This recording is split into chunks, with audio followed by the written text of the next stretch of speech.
আনফাল শব্দটা হচ্ছে নফল শব্দের বহু বছর। নফল, আমরা যে নফল নামাজ পড়ি, নফল রোজা রাখি, এই নফল, নফল মানে অতিরিক্ত।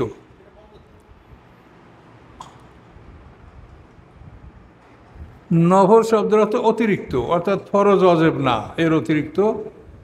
মানে সুন্নাত নফল সবগুলোই কিন্তু আসলে নফল, অতিরিক্ত।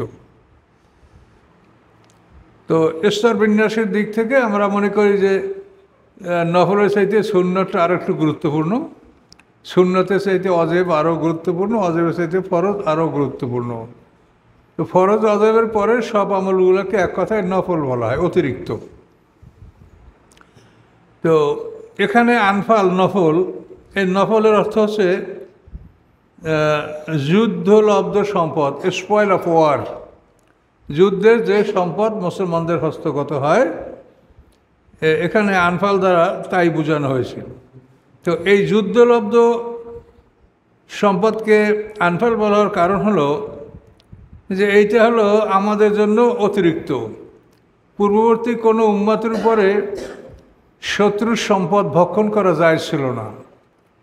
পূর্ববর্তী উম্মতের বিধান ছিল যে শত্রুর সম্পদ যা হস্তগত হবে তা তোমরা তোমাদের কোরবানির স্থানে আগুন দিয়ে পোড়াইয়া দাও, জ্বালাইয়া দাও, এটা বিধান রাখা হয়েছিল।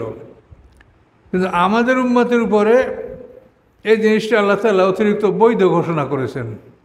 এই যুদ্ধলব্ধ সম্পদ একটা, তারপর হলো আরেকটা তায়াম্মুম, উজু করার জন্য, উজু গোসলের জন্য পানি না ফেলে তায়াম্মুম করা, এটা এই উম্মতের জন্য, এটা আগে ছিল না।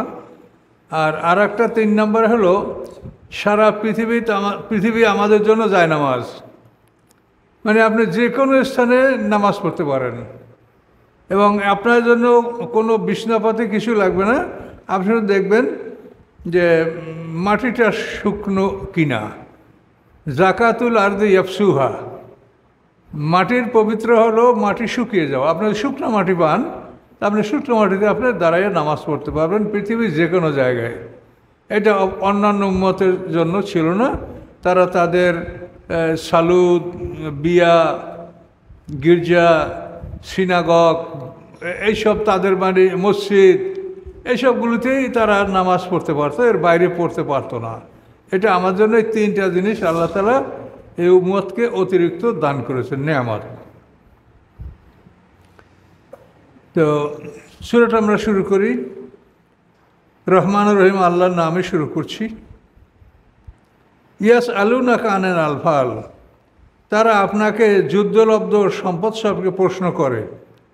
ইয়াস আলুনাকা, প্রশ্ন করে তারা আপনাকে, আনিল আনফাল, যুদ্ধলব্ধ সম্পদ হতে, সম্পদ সম্পর্কে। কুল, আপনি বলেন, আল আনফাল লিল্লাহে, যুদ্ধলব্ধ সম্পদ আল্লাহর, আর রাসূল এবং তার রাসূলের। অতএব ফাত্তাকুল্লাহ, তোমরা আল্লাহকে ভয় করো, ও আসলিহু জাতা বাইনিকুম, এবং সংশোধন করো তোমাদের নিজদের মধ্যে। জাতা বাইনিকুম মানে ফি বাইনাকুম, তোমাদের নিজদের মধ্যে সংশোধন আনয়ন করো। ও আতিউল্লাহ, এবং আনুগত্য করো আল্লাহর, ও রাসূলহু এবং তার রাসূলের।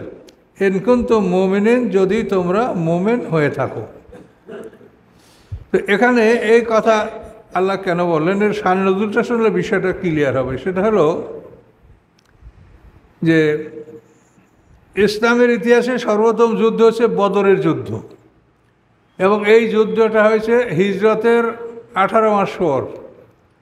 আল্লাহ রসুল 40 বছর বয়সে নবুয়ত লাভ করছেন। নবুয়ত লাভ করার পরে তিনি 13 বছর মক্কা ছিলেন। মক্কা থেকে মদিনায় হিজরত করার 6 মাস পরে তিনি যুদ্ধের বৈধতার অনুমতি পেয়েছেন, যুদ্ধ বৈধ। এটা সূরায়ে হজের আয়াত, উযিনা লিল্লাযীনা ইউকাতালুনা বিআন্নাহুম যুলিমু ওয়া আন্নাল্লাহা আলা নাসরিহিম লাকাদির, এই আয়াত যুদ্ধের বৈধতা, যে তোমাদেরকে যাদের বিরুদ্ধে যুদ্ধ করা হয় তাদেরকেও যুদ্ধ করার অনুমতি দেওয়া হলো। অর্থাৎ কাফের মুশরিকরা যাদের বিরুদ্ধে যুদ্ধ করে, এগুলি আল্লাহ আগে বলছিলেন যে তোমরা ধৈর্যই ধারণ করো, তো এর জবাব দিও না। তো এখন আল্লাহ আয়াত নাযিল করলেন, উযিনা, যে অনুমতি দেওয়া হলো তাদেরকে যাদের বিরুদ্ধে যুদ্ধ করা হচ্ছে, যে তারাও যুদ্ধ করতে পারবে। কিন্তু 18 মাস পর 1.5 বছর পরে যুদ্ধের আদেশ হলো ফরজ আদেশ, যে তোমরা যুদ্ধ করো। তাহলে এখান থেকে আমাদের শিক্ষণীয় বিষয় আছে, সেটা আমরা আর একটা বিষয় আলোচনা করবো ইনশাল্লাহ। তো এর আগে মুসলমানরা আর যুদ্ধ করে না, এখন এই যুদ্ধে মুসলমানদের আল্লাহ বিজয় দান করেছেন, অনেক গনিমতের সম্পদ তারা লাভ করেছে। এখন এই সম্পদটা বন্টনের ব্যাপারে কোনো আয়াত নাজেল হয়নি। এখন যুবকরা বলে এটা আমরা যুদ্ধ করেছি, বৃদ্ধরা বলে যে আমরা তোমাদেরকে রক্ষা করেছি, একদল বলে আমরা রাসূল পাক সাহেবের পাহারায় ছিলাম। তো সবাই কাজ করেছে, কেউ নাই যে কাজ করে নাই। এখন এই সম্পদটা কীভাবে ভাগ করা হবে এটি নিয়ে তারা আপোষে তর্ক বিতর্ক করতেছিল। তো এই তর্ক বিতর্ক করার ফলে আল্লাহ তাআলা এই আয়াত নাজেল করলেন, নাজেল করে জানাই দিলেন কি যে ওটা আল্লাহর এবং রাসূলের, তোমাদের না। এই আয়াত নাজেল হওয়ার সব ঠান্ডা, আর কোনো কথা নাই। যুদ্ধের মাল আল্লাহর এবং রাসূলের, সব শান্ত হয়ে, আমাদের ওর মধ্যে কিছু নাই, বাস। এখানে একজন সাহাবীর ঘটনা বলি।